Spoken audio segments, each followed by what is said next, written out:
Hey guys, welcome back to the garage. Hope everyone's doing well.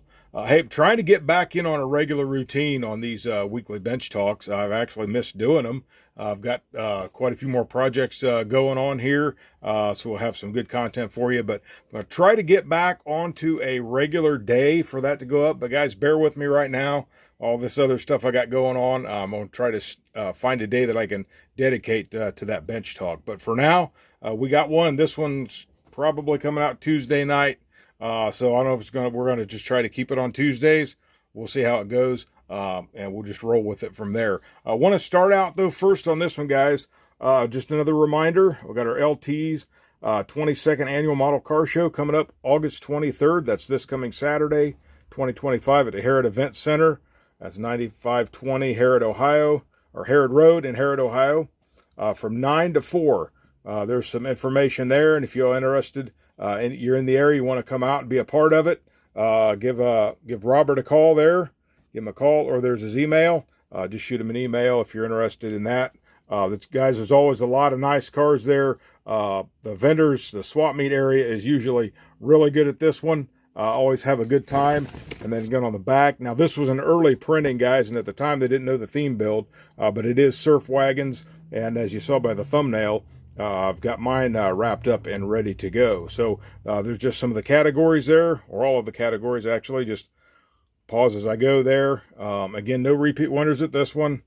And then there's just some of the sponsors. Gonna have a good time, guys. I've been told it looks like Doc Holliday 2016 is going to be there again. I always enjoy spend some time with him and just sharing ideas and whatnot. But it's going to be a good time, guys. Again, if you can make it, that's great. If you're in the area, if not, I will have, Lord willing, I will have plenty of good footage of that. I always like to get the footage of that and the swap meet to bring you guys to share that with you too. So maybe have one more announcement on that before this weekend comes and get in on that. Now, we got a classic kit. Well, classic, this particular one's released in 95, so that's good enough to be a classic, at least on this channel. Guys, this is one that I found here. It's been a while back now. I don't remember exactly when I got this, but I've actually had wanted one of these, but I had come across them in the past, but they've been like at swap meets, and they've been in various stages of disrepair, or they were started, either glue bombs or pieces missing. And guys, I finally found one in the box, still bagged up inside, untouched. So we'll just walk around the box here real fast. This was just some other kits were offered. Now, I think, guys, most of these, if I'm correct, I think most of these were in 32nd scale, which actually those still had the figures with them, believe it or not, in that smaller scale. So it would have been nice if they would have had all these in 25th scale. That would have been great. But most of these, I believe, were in 35th scale. And there again, just the same thing on the top. This is kit number 1270, and this is the Lincoln Futura 1955 or 56.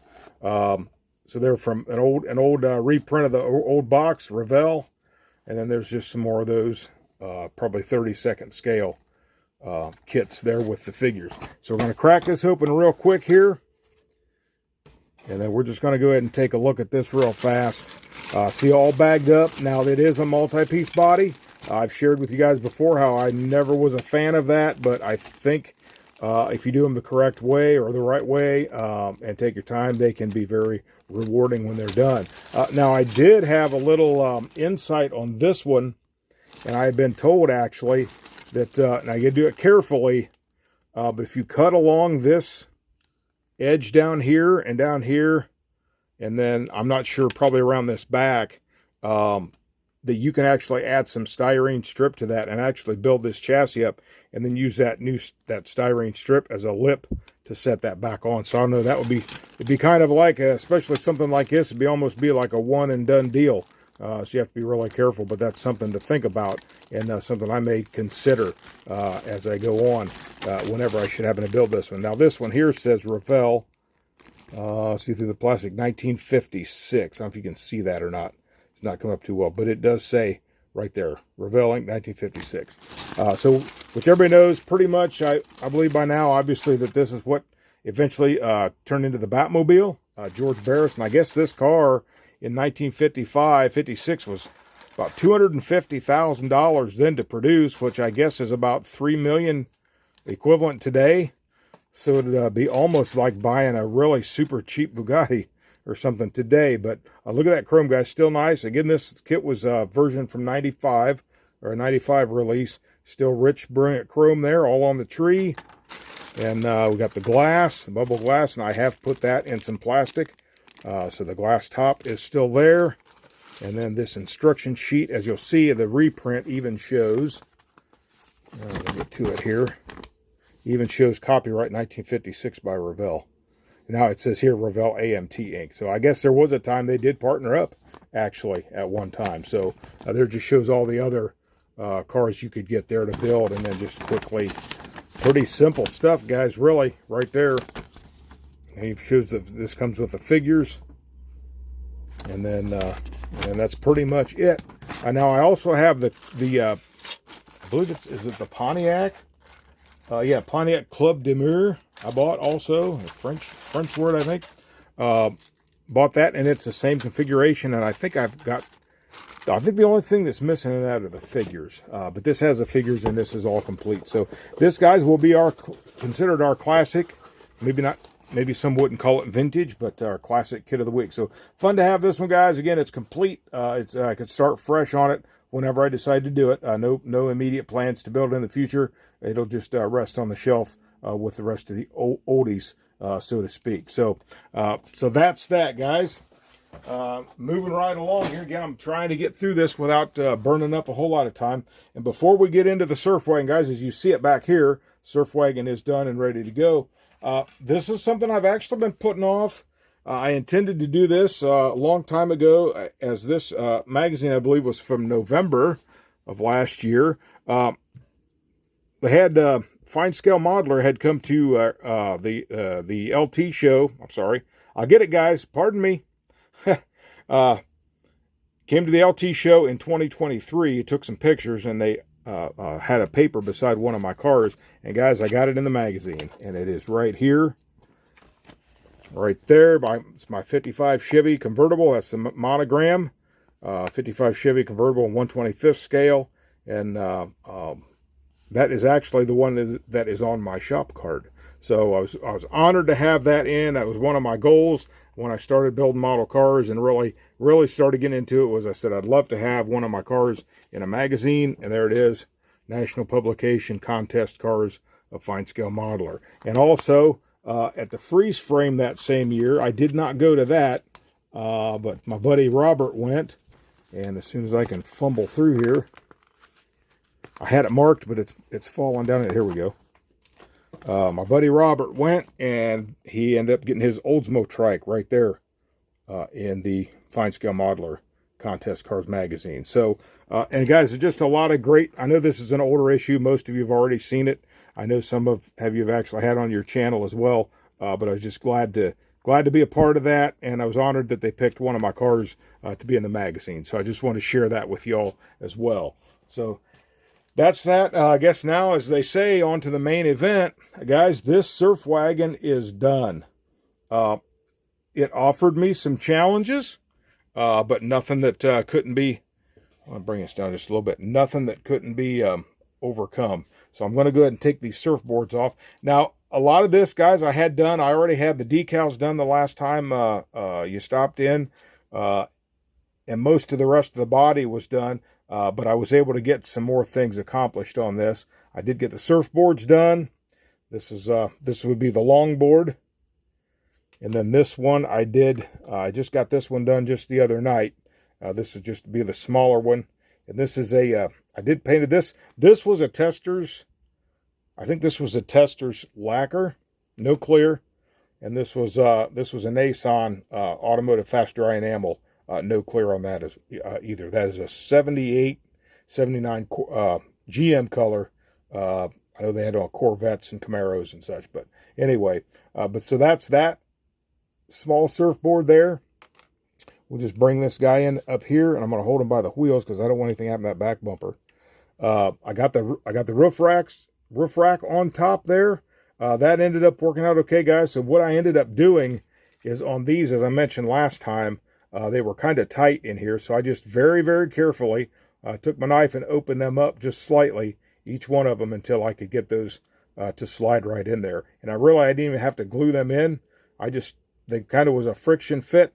So I just put them in and then adjusted these to where I needed them, and everything mounted up okay. So that's looking pretty good. I just went with the wood on there. Could have been a metal color, but I just opted to go with the wood color. And then again, of course, I don't know if I showed you the inside last time, but we're going to do it again. See, it's been a while, guys. I gotta get back into a better routine, huh? So there's the interior all done up there, just a basic simple black, and then there's those decals on the back. And then I grabbed this longboards rule from a old 48, I think it was the 48 Woody, Ford Woody wagon. Borrowed that from that decal sheet there. And then I come around the back here, we got a hang 10 on the back. Guys all ready to go surfing. We got some California plates on there, and he's ready to go pick up the gang and go have a day of surfing. I got the front end done here, the grill. So everything's done there. Again, guys, I apologize if I've shown some of this, but I said it's been, my videos have been so sporadic. But if not, in case you hadn't seen that, I got the front grill all detailed up there. I did a little bit of a black wash in there, kind of brought some of that, some of those features out on the grill. So we got that done, guys. So that's pretty much it. Underneath, I have gone ahead and signed this one. I did put my signature there on the back, on the bottom with the year, and I got it all together. Now, I did not do the underside of the hood on this one, at least of yet, so that's still all just primered. So there, and then here is that engine. And guys, like I said before, is this basically, in a sense, it's box stock outside of the plug wires. It did not come with a radiator hose, so I just opted to do it just like the box gives you. So I could have took time and made a hose and all that, but the show's coming up quick here, and I want to get my the 57 done as well. So that's why I didn't really take the extra time. But nonetheless, it makes a nice display piece. Anyway, it's a pretty cool car, guys. I like the looks of this Revell wagon. It's pretty neat. Like I said, I have built a couple in the past, and or I built one at least, and then I think I acquired another one. So this would actually be probably the second one that I built. And actually, one of these days, guys, this comes with, is it this one? I'm trying to think. One of these kits comes with I think it's the El Camino, the 65 El Camino. Comes with the extra suspension in the front, so you can raise that up, kind of make like a drag car. So eventually, one of these days, I have another one of these. I'd like to turn one into a drag car as well. So I think those drag station wagons look really cool with some standard Steelies on the back, maybe some slots up front or something. Aluminum slots would make it look cool. And here's the decals on this side. And I had this, grab it here real quick. I have this decal in the kit, the surf wagon, and in the instructions, I think they've got it going across the back tailgate. I almost put it across the back window, but I wasn't satisfied. Even though you got the color of the surfboards up here, as far as the car goes, I think it was just going to clash too much, so I just left it off. But I think this is a nice. I thought of making these match the car, but I thought, you know what, anybody may have, that's coming along, may just have their, maybe even the driver isn't a surfer. Maybe he just hopped up the car and his buddies came along, and they're the ones that like to do the surfing, and they brought their boards along, so they're decorated up however they chose to do those. So, but I think that look with the Kragers or the mag wheels is really cool looking with the white walls. So, guys, this came out. I'm really pleased with it. Like I said in the last video that I did on this, I did not clear coat it. I wish now I would have, but nonetheless, lesson learned. And I know some of you guys did encourage me to try to clear coat that, but I jumped the gun, so to speak. So, but anyway, nonetheless, come out nice. It's getting ready to go pretty much in the tote for the show this coming weekend. This is what I have contributed to the theme build for that show. So I haven't been to theme build the last couple years. I thought, it's time to get into one. And my daughter picked this up for me last December. So I figured, it's time. It's time to do that. So we'll be in the theme build on that. So guys, I think that's all I got. So I'm trying to keep some of these videos on the shorter side so it's not to bore you with my endless rambling, which as I've said before, I tend to do so much. So what we're going to do right now, guys, we're just going to close this one out. Guys, if you like this video, please give me a like. share, subscribe, and comment. Subscribers, I appreciate it so much. Got something special coming up for you here in a few days, so make sure you keep checking back. And if you haven't, hit the notification bell so you know every time I post a new video. So if you like the video, please give me a like, share, subscribe, and comment. Subscribers, thank you so much. So until next time, this is Eric from Eric's Model Garage, and you guys have a great day. God bless you, and happy modeling.